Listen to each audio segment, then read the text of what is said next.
Good morning. Wherever you may be on your journey of faith, discovery, community, and service, know that you are welcome in this community of All People's Church, Unitarian Universalist. I'm Mary Ann Clark, your co-celebrant for today, and in the pulpit is our wonderful minister, Lori King Nelson. Our theme for the month of July is Flourishing Together. We're especially pleased to greet those who have not been here before. We welcome you and hope that you feel the love and care that this beloved community has to offer. For more information about us, please utilize the QR code found on the back of the service. Actually, there's two of them. Sorry, I lost my place. For our social media platforms, and please stay and join us for coffee in the library following the service.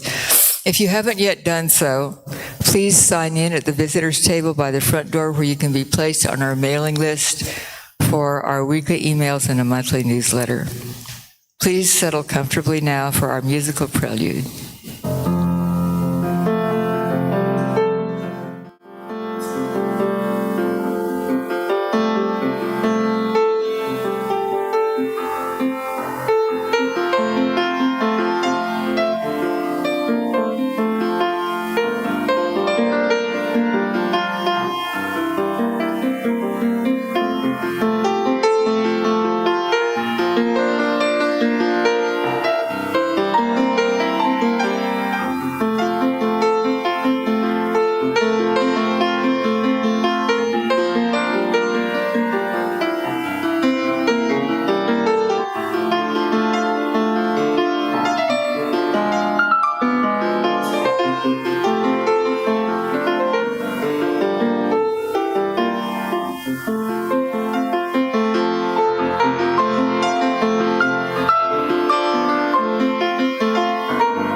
Beautiful, Misha. Thank you.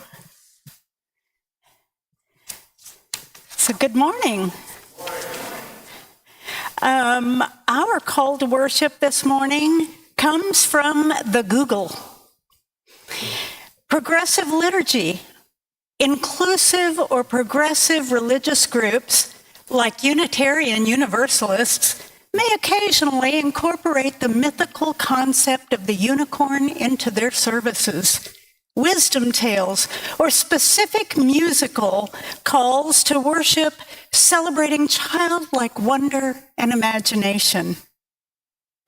Let us open our minds and hearts as we enter a holy space of worship.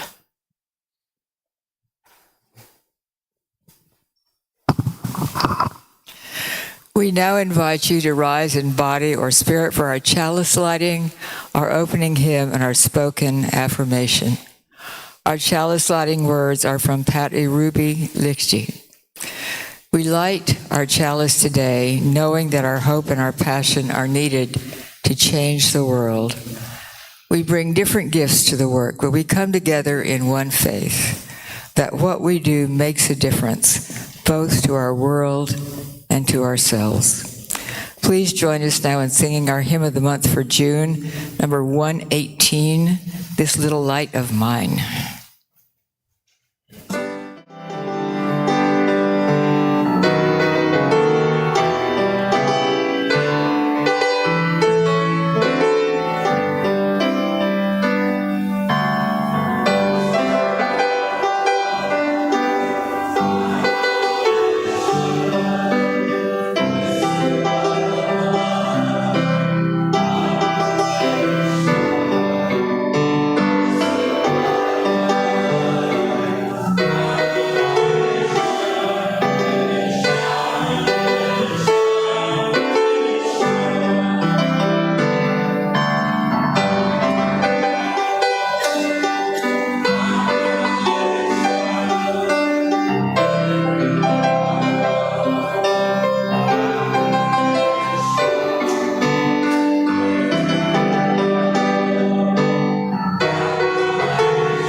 Please join now in reciting our affirmation. The words are in the order of service and also projected on the screens. Love is the doctrine of this church. The quest for truth is our sacrament, and service is our prayer. To dwell together in peace, to seek knowledge in freedom, to serve others in community, to the end that all souls shall grow into harmony with creation. Thus do we covenant with one another. Please be seated. Do we have kids? We have one. Oh, I see one. That'll do. Would you like to come down for a story? I have some goodies too. I tell you what, you can hold the unicorn while I read, okay? Oh, I know. The unicorn is so special. So, we have a book called You Do Unicorn. You want the unicorn to get to read it too? Okay. All right. Okay. And the author says that this book is for Chris, who has always wanted me to do what makes me happy. That's important, huh? It is. Only you are the truest, youest unicorn. You can do whatever you want. Let's let them see the pictures too. Does he have a unicorn tail? And a unicorn headband. How fun. You can. He has a Band-Aid on his knee. He must have fallen while he was running like a unicorn. Oh, I think that's actually a girl. You think that's a girl? Okay. Because girls like unicorns. Do boys not like unicorns? Well, some boys like unicorns. Okay. Okay. So you can watch the flowers bloom a corn or grow a vegetable root a corn.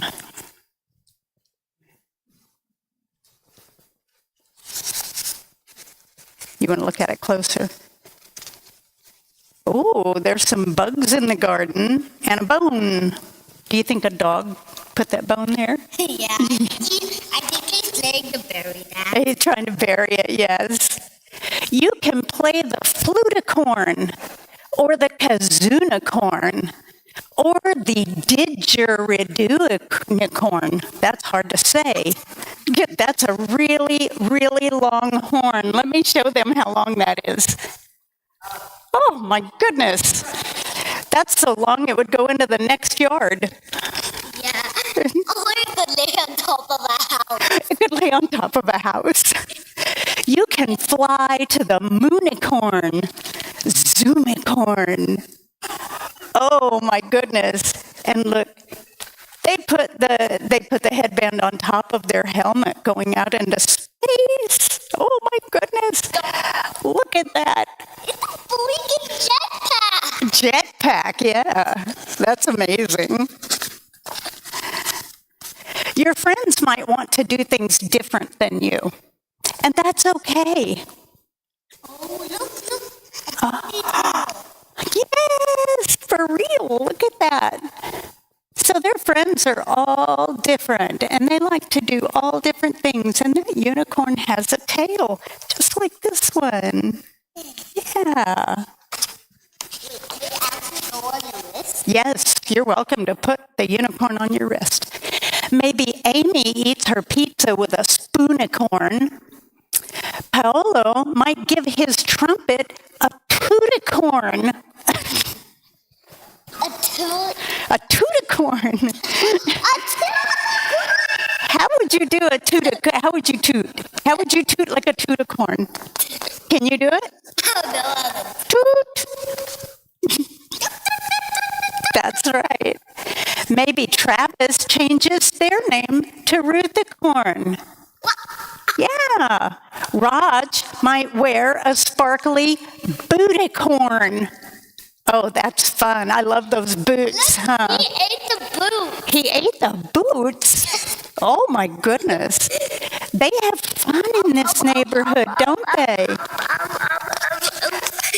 Maybe Molly wears a snowsuit in Junicorn while drawing a baboonicorn. Look. I think you're giving the baboonicorn some kisses. Yes. He's eating it. He's eating. I didn't know unicorns would eat baboons. You might want to do, let's put those up there for last, okay? So we'll wait on that. It's for the very end. You might not want to do anything at all. Or maybe what you did yesterday isn't what you want to do today. No problem. Thinking about doing something else. That unicorn is very busy, huh? Okay. Let's sit down. When you're ready, we have to listen. When you're ready, try something new-nicorn. All right. Look, he's eating the flower. So they're okay. They're thinking of what to do next. After all, do you want to hear the end? Eyeball. Do you want to hear the end? Yeah. After all, you are the truest, youest unicorn. So you do you. Wait, look. You see? Look. He's eating that. Can I show you the unicorn he was eating? Okay, the unicorn was in the castle. You really had fun with this. Let me eat my hair. No. So I have a few unicorns here for you to take with you. He ate those. Do you know what? Do you know what these are? Yeah, unicorn tattoos. No, they're unicorn Band-Aids. So next time you get a little boo-boonicorn, you can put a unicorn Band-Aid on it, okay? You mean a unicorn? A unicorn? There we go. You can make up whatever name you want for it. Okay, and don't open it. Don't open it because the glitter will go everywhere. So you just keep that seal. Oh, there's a little on you. So that's unicorn glitter. So keep it inside there and keep it special, okay? All right. Do you want to take one for a friend of yours? Yeah. Okay, there you go. Three. So Three. what? Okay, one more. All right. Sounds good. And your Band-Aids. You're so welcome. Let's sing him out.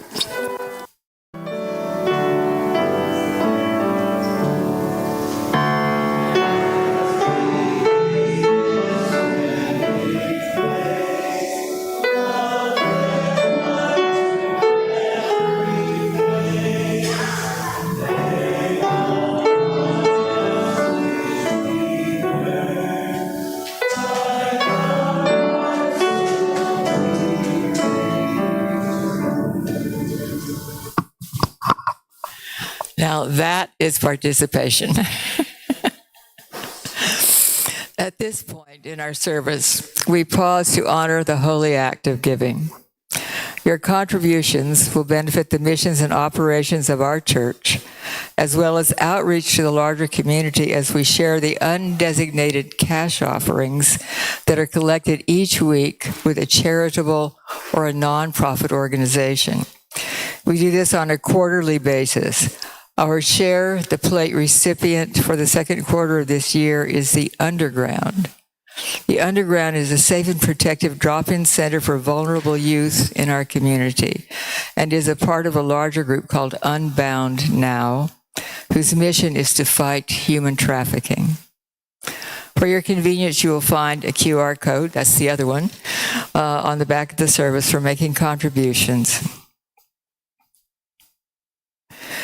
Our offering words are by Lori McGuire. We give what we have been blessed with a surplus of, ranging from time, energy, and prayers to talents and finances. Sometimes we have all of these to offer the bounty of, and other times only one or another. In certain seasons, we have nothing to offer and are granted the equally important blessing of receiving. No one is more or less beloved because of how much they can give or how much they need to receive. We give what we can, when we can, because when we do so, we build a more just world. Would the ushers please come forward?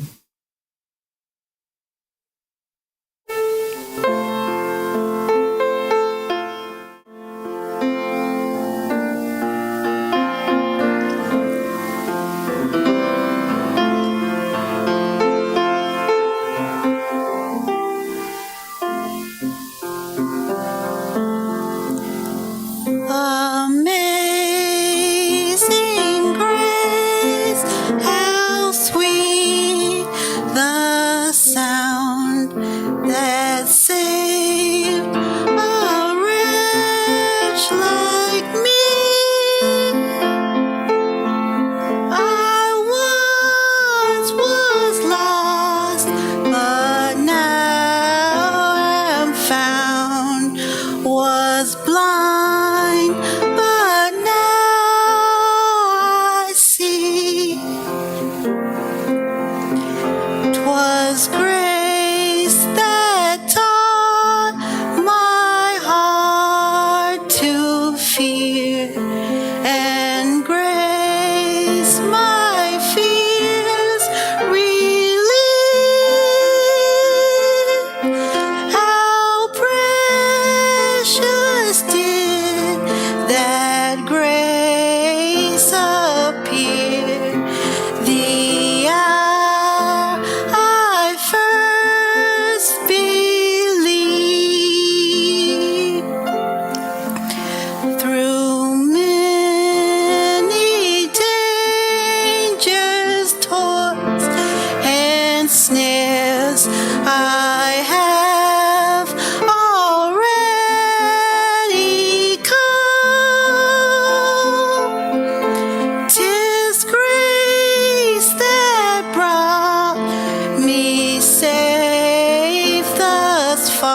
are such a beautiful gift to our family here.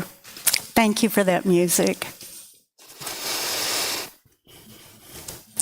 Our reading this morning is by Philip Appelman. Oh, karma, dharma, pudding and pie, give me a break before I die. Grant me wisdom, will, and wit, purity, probity, pluck, and grit. Trustworthy, helpful, friendly, kind. Give me great abs and a steel-trapped mind. And forgive, ye gods, some humble advice. These little blessings would suffice to beget an earthly paradise.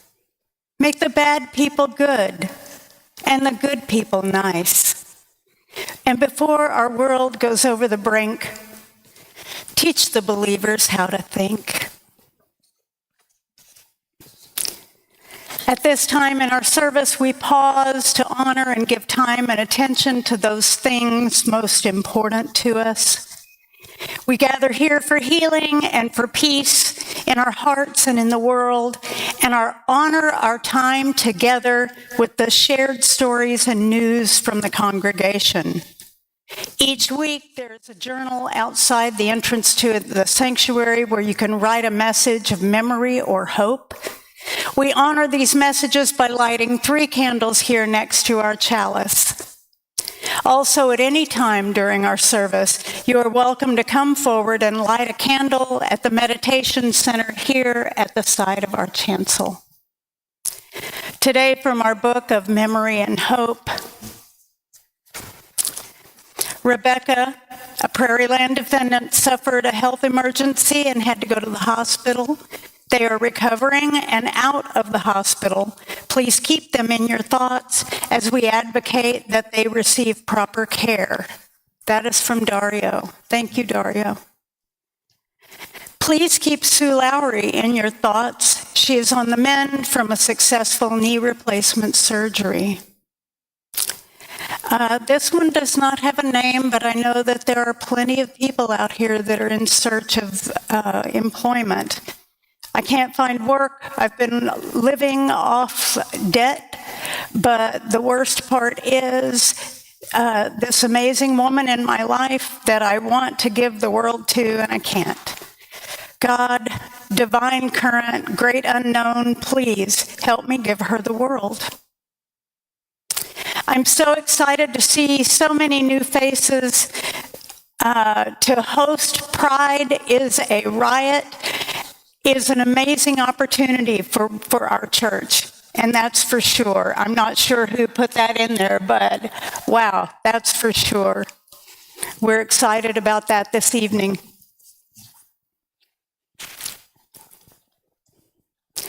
So we're going to have a little meditation time, and then at the end of that,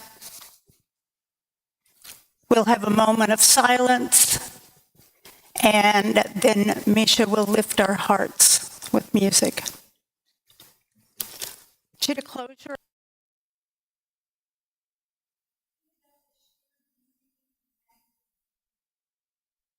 This is your first step to connecting before meeting one.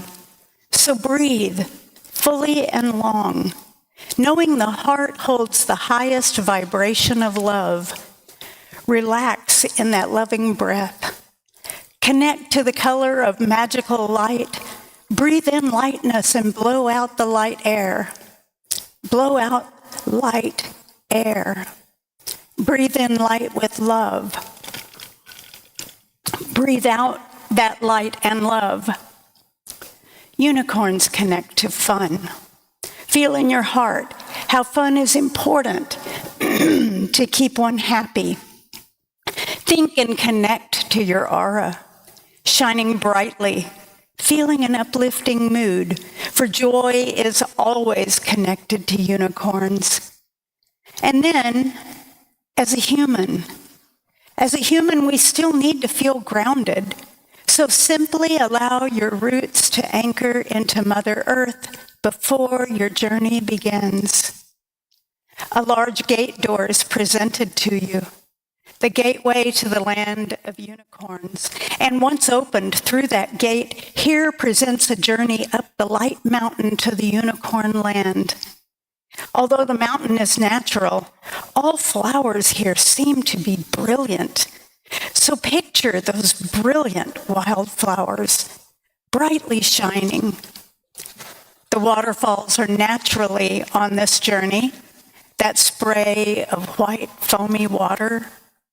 Enjoy it, replenish yourself, and always have fun. As you journey upwards, up the white mountain, you must look out on your path to pick a golden apple from the golden tree that grows along the upward path. Look for that dazzling golden glow walking up that mountain. Make sure you place one golden apple in your pocket, but feel free to enjoy one for yourself for the next journey. And you must think of a new name to call the unicorn. A new name for this will beckon and connect one of them to you. And of course, you shall ride one. Remember, they love to fly. Once at the top of that mountain, you stand there, hearing and seeing in the distance a herd of unicorns with a huge glow of magic about them. But one must wait here.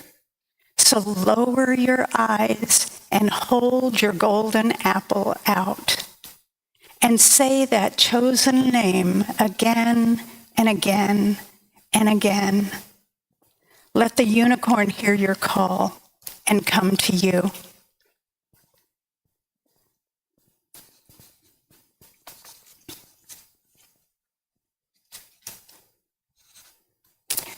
Everyone holds a rainbow within them. Sprays of white foam dances on your hair and your face, and the land of natural crystals shimmer from all directions like a jewelry box all lit up, radiating crystal energy, electrifying, full of joy, flying with the endless silvery white unicorn. Heavenly clouds painting a glorious sky, sunlight, starlight, and moonlight all at the same time. So when the flying fun is to cease, then a wonderful thing will happen. So spotting a restful place on the flowering ground and a chance to really look at one another, you rest there, you and the unicorn, stroking and hugging, hands lovingly in touch, eye to eye that reaches always the heart inside. Feel incredibly light. Now spend a magic minute of deep, restful peace as you rest both your closed eyes. Lean upon the unicorn. Have a moment of oneness together right now.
Thank you, Misha.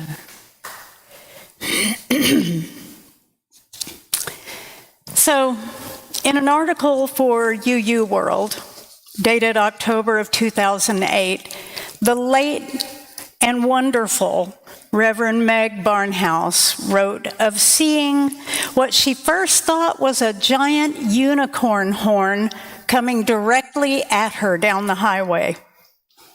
She quickly realized it was a church steeple on a flatbed semi. Too long for the truck, so the steeple's point came above and over the truck's cab. Legit mistake. That got her wondering about where that steeple was going and the Christian belief that steeples point to God. And what an odd belief that is for Unitarian Universalists, a people who see God as everywhere, not just as an entity in the sky above us. Her second thought was wondering why people wanted to build one more church when there are already so many. Maybe because we're always looking for the perfect church. Excuse me. A perfect church building that ticks all of our boxes. Sparkly clean, perfectly lined parking spaces, nice smelling restrooms, a building that never floods. Yeah, it's a work in progress, right? Or we might be looking for the perfect religious education, or adult groups, or youth groups that are so large they have to be broken up into smaller groups, something we are definitely working on. Or it could be that perfect feeling when everyone shares the same beliefs. How could anything go wrong there? I came across a Facebook post of a woman who was telling Facebook land what kind of church she was looking for. And I laughed because the list is as long as my prospective dating criteria. It went like this. I know I'm looking for a unicorn when it comes to a church, but I'm trying to find something similar to what I grew up with. I want a place that has children's church. My 5-year-old loved the one at Church on the Rock, but I want a smaller church that has dinners and where the kids can sing in front of the church, or they have other people singing. A church that has monthly or weekly events so that it feels like more of a community with the activities instead of just church and everyone going their separate ways. I love Wednesday night church and Bible study, but I want to be part of a church that does that. A teaching type of preacher, not a huffing and puffing screamer. The events that churches may host is weekly Bible studies or groups, fishing, or a softball game, maybe movie nights, ladies' things, dinners, volunteer things, etc. Like I said, I know it's a lot, but I want a church with involvement, not just some place we all show up and leave once a week. Immediately, a woman responded with, "Woo, girl, come sit by me at Lighthouse Church. DM me if you have any questions, but it sounds spot on. This year, we've had Hook and Cook, hosted Battlefield Dashers Running Club, had a youth bonfire. The kids' church is going to the Creation Museum next month, and so much more. You can and there's a heart emoji. You can check out their events page for past events to get an idea of what you're looking for." Love that Creation Museum. Then there was a long line of responses, all telling the original poster why their church was the perfect choice for her. My favorite one was the one directly after the shout out for Berea Baptist by a person saying that their church, located next to Berea Baptist, was a much better fit because they had nicer people. But the one that really stuck with me was the response from a member of the church that the original poster had visited. This person seemed genuinely confused by the experience the woman had related in her post. Her defensive response was this: "I'm sorry you didn't see that Church on the Rock does have all of those things. We have come to the table dinners monthly for everyone. Men's and women's events are also fairly frequently, maybe every month. There are 26 options of small groups that meet weekly this semester. Our Wednesday nights consist of a variety of different teachings, preachings, worship, and even testimony service as the Lord leads. And I know that you're not speaking of pastor as a huffing, puffing screamer, as your post seems to indicate. Coming from rural eastern Kentucky, I do understand the desire for a small church, but the indication that Church on the Rock doesn't have the things you've listed would be inaccurate. I truly pray you can find your home church.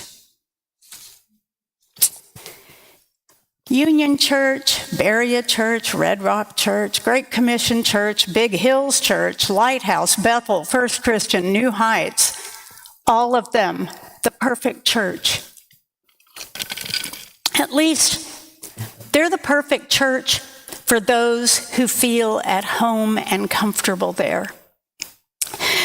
But are they honest about what goes on in their church? Are there arguments over how the budget should be divided? Which there's nothing wrong with that. Does Pastor Todd really huff and puff and scream when he sermons? There might be something wrong with that. Does Deacon James quietly sabotage Elder Joseph because he wants that position? Do the members care more about petty differences than the worth and dignity of the people they church with? I don't know if there is such a thing as a perfect church or a perfect congregation or a perfect uniform belief, because we are each uniquely different people searching for a way to live respectfully with one another. I think the thing that sets UUs apart is that universal set of values that we covenant to live by together. We are less concerned with a person's theological beliefs and more focused on the living out of shared values. We do not recite a covenant that ends with, "but only if you believe in God," or "only if you are heteronormative," or the million ways that humans other others. Perfect churches are like unicorns, and if you ever find one of either, let me know. Seriously though, a church or any other place can be everything someone has searched for and yet leave someone else feeling like they are less than and don't belong. To the woman on Facebook who was defending her church, I wanted to say that while her church has given her exactly what she's looking for, she doesn't get to decide how someone else feels about that same space. Though that is a great place to start in evaluating whether or not their church is beginning each encounter with unconditional love. I'm always pleased when I see our members evaluating in real time how welcoming and effective our church is at growing new programs to meet the needs of new members and even longtime members. There are times, too, when churches are divided on how to move forward. One group feels the church is moving too slowly into the future and becomes discontent. The other group is perfectly happy with the status quo. And so a rift begins in a place where once there was tranquility. Occasionally, a split happens. A new church is formed, and members gravitate to the new church where they will do things the right way. Reverend Meg says all it takes to start a new church is a grievance and a coffee pot. I got a chuckle out of that because she's right. The best intentions to not argue, to be kind, as Meg said, to be the kind of community they dream of. The best intentions. But in the words of poet Philip Yancey, oh God, make the bad people good and the good people kind. That's what we're going for. Making us good people kind. Nearly every church comes from some sort of split. A desire to fill the specific needs of a community, a hope that they can be what is needed in difficult times. Most times, and I know this from studying church history and firsthand experience in churches that have split or consider a split, eventually the church that splits off becomes exactly what they left behind. The same problems, same behaviors, because the very best intentions mean nothing if not paired with the ability to respect the uniqueness of each individual. It's why UUs have values and a covenant to uphold them. And it is why our congregation may seem like a bag of cats, but that's what makes us work. And consistently covenant to be the purest light that makes others see their own divine holiness. May the heavy hearts of the harsh and cold find a gentle grace in their hardened mold, turning the bitter, the cruel, and the mean into souls with a light and a peace to be seen. And may the good who are carrying the weight be freed from the exhausting burdens of fate, not just doing right, but bathed in the glow of a wonderful sweetness that helps others grow. For when the unkind find the goodness they lack, and those who are righteous are never held back, when goodness is paired with a gentle advice, the whole of the world is a true paradise. We're a church of unicorns, and we should wear that badge proudly. May it always be so. Will you rise in body or spirit and join us in our closing hymn, Answering the Call of Love? It's number 1014. It will say Standing on the Side of Love, but it is actually the correct one, and the words will be on the screen. This hymn was written by Jason Shelton, who was meeting with the president of the UUA, Bill Sinkford, in 2004. When word came that President George W. Bush had called for a constitutional amendment banning same-sex marriage, Sinkford took a call to tell a reporter, "We are standing on the side of love," and a hymn was born. The song quickly became an anthem sung at state capitals across the country in the fight for marriage equality. It became a rallying cry when Unitarian Universalists were thrown into jails in 2010 in Phoenix, alongside immigrants demonstrating for their rights. And during the Justice General Assembly there in 2012. And the UU's public advocacy campaign was named for it, Standing on the Side of Love. Over the years, many people living with disabilities felt the hymn did not speak for them. Jason Shelton changed the words of the hymn to Answering the Call of Love.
Our chalice extinguishing words are from Brian Keeley.